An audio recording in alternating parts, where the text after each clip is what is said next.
We're now going to learn about decision trees, which is a popular method for nonlinear classification and actually for regression as well.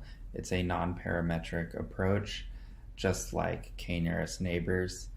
And we're going to start off by talking about how to use a decision tree, and then we're going to go into the more involved topic of how to construct a decision tree given some data.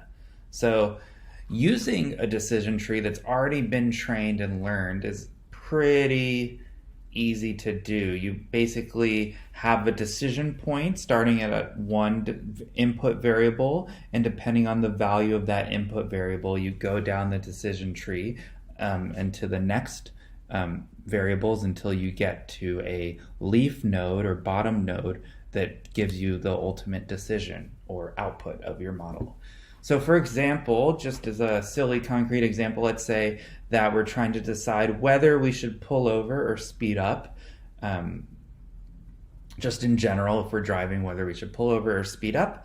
And the first decision point is, are there sirens behind the car we're driving? If there are sirens behind the car, then just go ahead and pull over. If we're late to our destination, so if there are no sirens, but then we look and see, are we late to our destination? If we are late to our destination, we should speed up. If we're not late to our destination, then no rush. Let's just pull over and hang out. So that's the decision tree, and that's how we use it. So we're, in this case, doing classification with two input variables. The input variables are there sirens behind the cars, and are we late to the destination? And the output of the model is pull over or speed up. So that's how we use a decision tree. Very intuitive. Should make sense. The more complex topic is, okay, how do we construct these things given data? And there are many metrics for constructing these, but they essentially all come down to the importance of each input variable. And then, so like the most important one will go on the top, and so on and so forth. And then the other input, then like this one, are we late to the destination, is the second most important given that we've already made this decision about there being sirens behind the car. And so there's many metrics we can use to construct a decision tree, but a popular one involves this notion of entropy. Entropy essentially measures the amount of surprise or amount of information gain that you can get from a input variable. So that's entropy. It's a metric. It's the negative summation over the probability of each value of that input variable times the log of that corresponding value. And so to construct our decision tree, let's say we have these data, and so we have sirens behind the car as one input variable. We have whether we're late to the destination as an input variable, and we have whether we're hungry as a third input variable.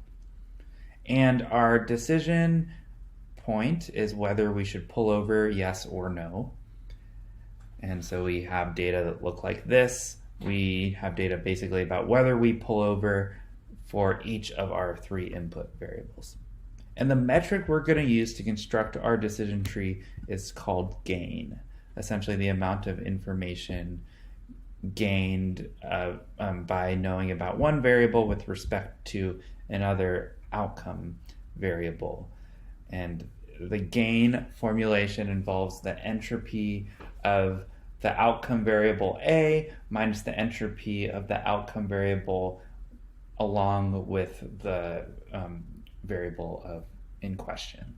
So to make this concrete, let's say we're doing gain for pullover and sirens. Pullover is the outcome variable, and sirens is the variable we're looking to see whether it should be in the root node or one of the other nodes of the decision tree. We're going to calculate this gain for pullover and sirens, which is our first table. We're also going to calculate gain for pullover and late to destination. And finally, we're going to calculate the gain for pullover and are we hungry. So let's just start off doing this for pullover and sirens, and there's two terms here. The entropy of pulling over, as well as the term of entropy of pullover and sirens. So let's start with just the entropy of pullover. So going back to this entropy formula, we see that we need the probability of both of the outcomes of pulling over, which are yes, pull over, or no, don't pull over.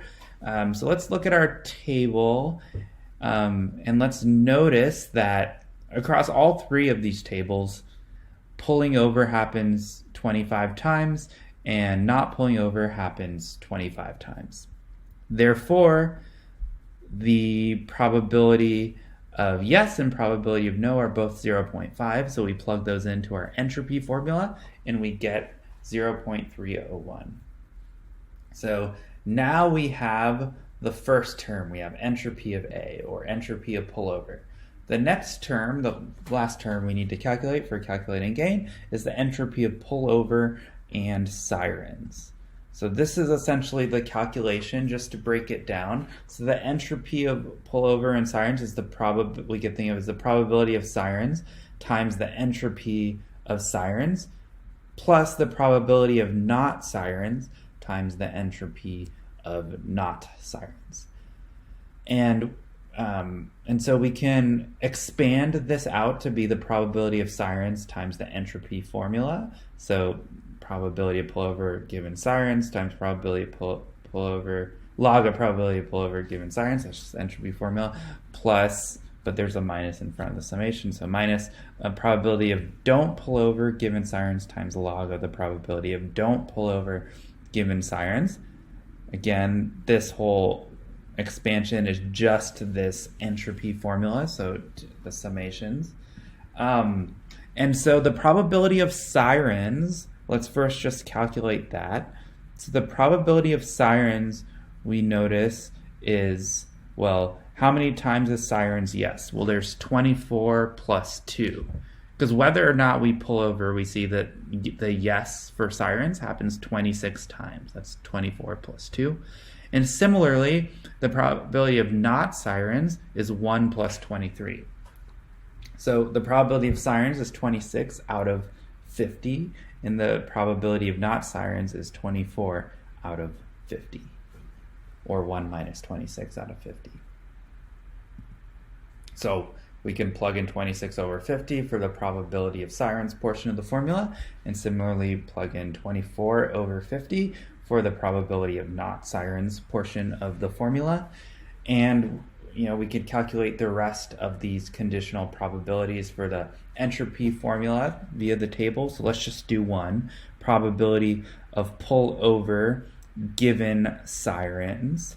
So looking at our table, given sirens, so if sirens is yes, that means that there's 26 possibilities. So 26 is in the denominator, and pullover happens 24 out of those 26 times. So the probability of pulling over given sirens is 24 over 26.